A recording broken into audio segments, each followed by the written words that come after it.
President Trump is in Paris on this Veterans Day, marking 100 years since the end of World War I. The celebration of peace comes as the president faces new turmoil at home. Divided government on Capitol Hill, open hostilities with the press, and controversy over his appointment of acting Attorney General Matthew Whitaker. In a moment, we'll talk with White House counselor Kellyanne Conway. But first, John Roberts, traveling with the president in Paris. President Trump began his day at the Arc de Triomphe in Paris, meeting with leaders who have gathered to commemorate the 100th anniversary of the Armistice between the Allies and Germany. As he welcomed world leaders, French President Emmanuel Macron ripped the nationalism that President Trump has so proudly embraced in recent days. Patriotism is the exact opposite of nationalism. Nationalism is a betrayal of patriotism by saying, our interests first, who cares about the others? We erase what a nation holds dearest, what gives it life, what makes it great, and what is essential, its moral values. It was the second time Macron spoke out about President Trump's policies in the past week, earlier calling for a, quote, true European army. In a tweet, President Trump called that comment insulting, and it seemed to have cast a chill on the warm relationship the two have shared. Russian President Vladimir Putin was also on hand for the ceremonies, briefly shaking hands with President Trump. The U.S. nixed initial plans for a summit with Putin during the Paris visit, though the two will sit down for talks later this month at the G20 in Buenos Aires. Following his speech here at the Suresnes American Cemetery overlooking Paris, President Trump will head directly back to the United States. That means that he is going to skip the opening day of the Peace Forum, a three-day global cooperation summit here in Paris that stands in sharp contrast to the president's America First policies. Chris? John Roberts had a beautiful situation there, reporting from just outside Paris. John, thank you. Now, let's bring in Kellyanne Conway, counselor to the president. Kellyanne, welcome back to Fox News Sunday. Thank you for having me, Chris. So let's start with the president's appointment of Matthew Whitaker as acting attorney general. Here's what he said about Whitaker on Friday and what he said about him last month.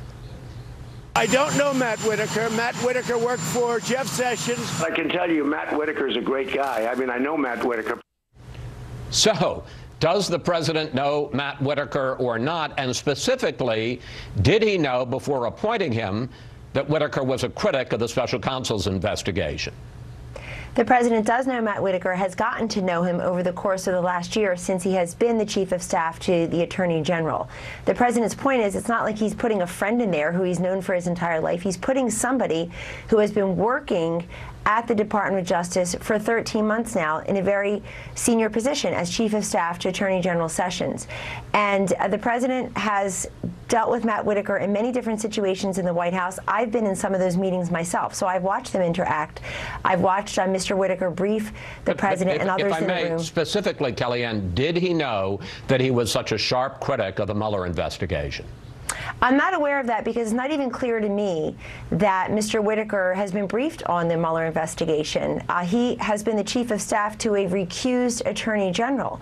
It's the deputy attorney general, his chief, and his team that has been overseeing the Mueller investigation. So it's not even clear to any of us that Mr. Whitaker has been read into most of the Mueller investigation. If you're talking about Matt Whitaker's statements as a private citizen a year and a half ago when the Mueller investigation first started, what he has said on cable TV, I don't think that disqualifies somebody from being the chief law enforcement officer at the Department of Justice, which is an executive function. Since you reference it, let's talk about it, because Whitaker has had a lot to say about Mueller. Here he is about a possible way to shut down the special counsel.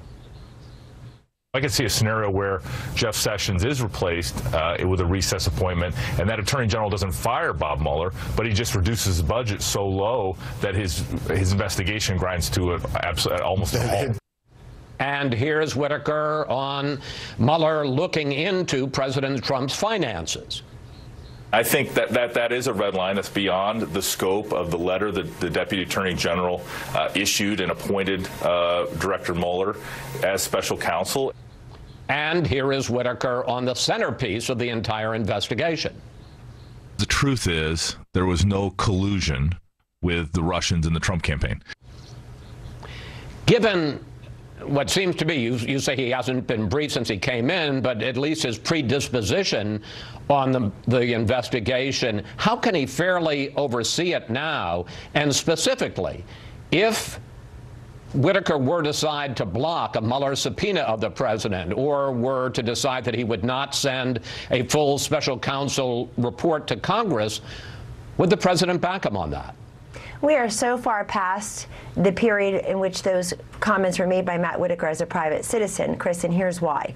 Since then, and through the course of this Mueller investigation, which has gone on for over a year and a half, about a year and a half, and has cost taxpayers millions of dollars, over 1.1 or 1.4 million pieces of paper have been produced in compliance with the Mueller investigation request. 33 Trump-associated witnesses and counting, and even people he doesn't know, he said I've never met, have been called before Mr. Mueller, as I understand it. So we've been nothing but compliant. It is the president himself who said it would be a red line to go into his finances, because the president listened to everybody at the beginning, which is this is about Russia collusion. This is about I know, Kellyanne, but it's different from what the president. But forgive me, it's different from what the president says than what Whitaker says when he is now overseeing the investigation. So the question is, given his predisposition against it, can he fairly oversee it? And if he decides to some way limit or block the Mueller investigation now, because he can as the acting attorney general,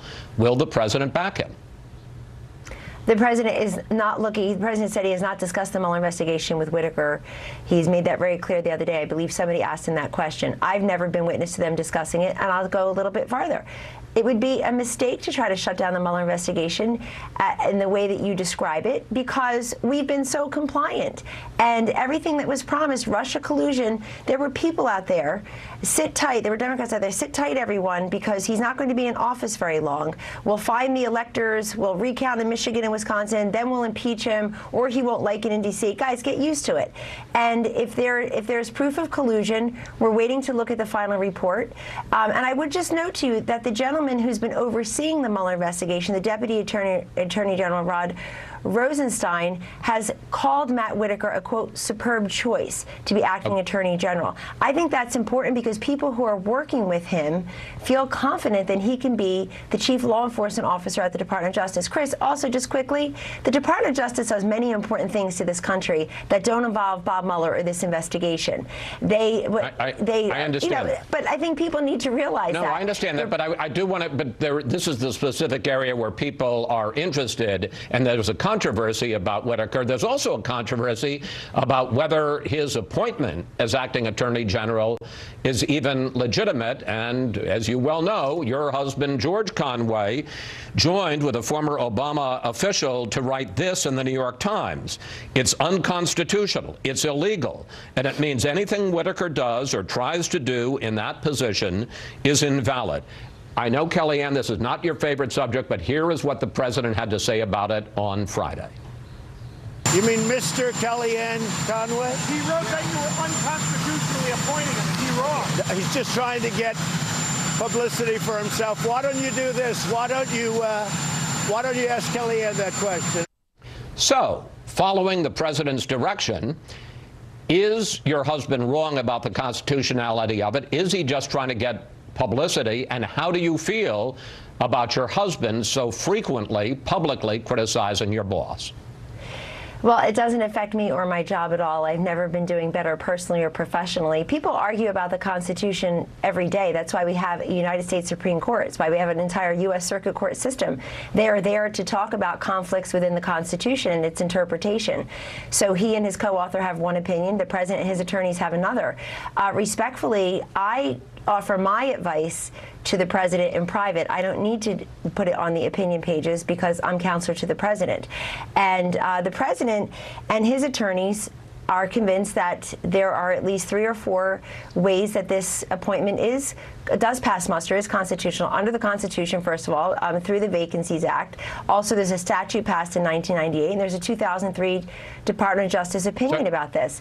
But I think the Mr. Kellyanne Conway comment is instructive too, because people describe my husband as Kellyanne Conway's husband more often than they describe him by his first name. So I'm sure the feminists are really cheering me on today. An independent, strong-willed, strong woman in a very powerful position who disagrees with her husband. I think that's the essence of what they call or he disagrees with you. Let's move on to something else, and that's the midterm elections and the agenda for the next 2 years. President Trump talked about trying to find ways to work with Nancy Pelosi, the likely Speaker of the House, and with the new Democratic majority, unless they start investigating him. Here is the president.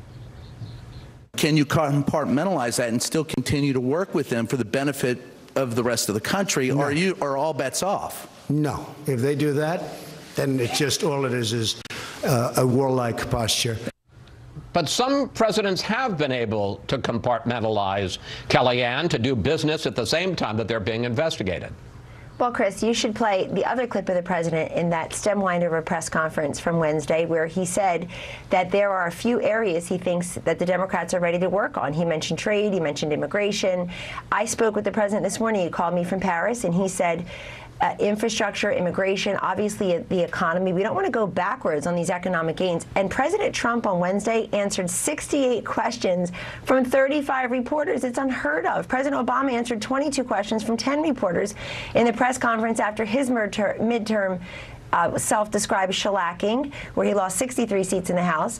And this president, he just stands there and holds forth, taking question after question, and said that he will work on infrastructure, immigration. Lame duck will be focused on judicial nominations and immigration. But that's a question for the Democrats, too. Are they going to be investigating or legislating? Are they going to be trying to impeach him or talk about infrastructure? They say they're going to do both. You brought up the press conference. This brings me to my final subject, which is the now infamous confrontation with Jim Acosta at that news conference. As you know, I have been very critical of Acosta's behavior myself, but I want to ask you about two responses by the White House. First, to tweet a video that was clearly altered to make it look like it was more of a physical confrontation than it really was, although I do think it was inappropriate.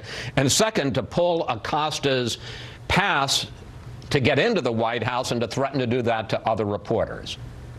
Well, Chris, first of all, what do you mean by edited, or as others are saying, quote, doctored video? He either put his hands on her and grabbed the mic back, or he did not, and he clearly did. No, he clearly did, but the video was altered, and there are experts who have looked at it to make it look, speed it up to make it look, pardon? Oh, well, that's not altered. That's sped up. They do it all the time in sports to see if there's actually a first down or a touchdown.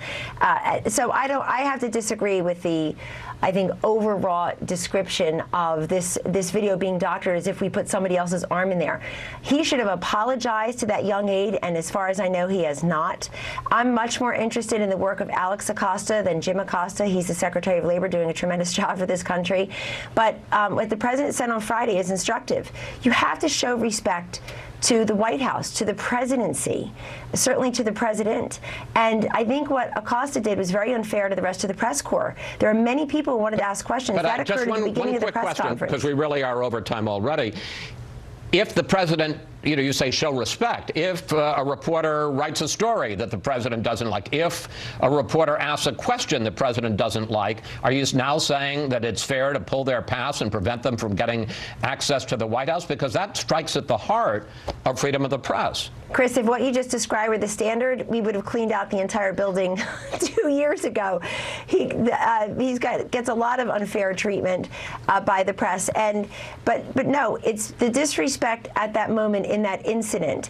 And I'm going to disagree with you. As a woman who's had people put her hands on me thinking they have a right to get into my personal space, I'm currently deciding whether or not to press charges on an incident that happened within the last month. In fact, I don't like him pulling that mic back and doing on her arm, it looked like a karate chop almost. She's a young aide just doing her job, and if you play the full clip for your audience, you will see the president had already answered his questions, and he was moving on to the next questioner from NBC who was already standing ready to pose that question, and he wanted to move on to give other outlets an opportunity to ask their questions. I agree with that. As a reporter who has sometimes been in that press room waiting, you always want to get your question. Kellyanne, thank you. Thanks for your time this weekend answering our questions. Always good to talk with you. My pleasure. Up next, we'll bring in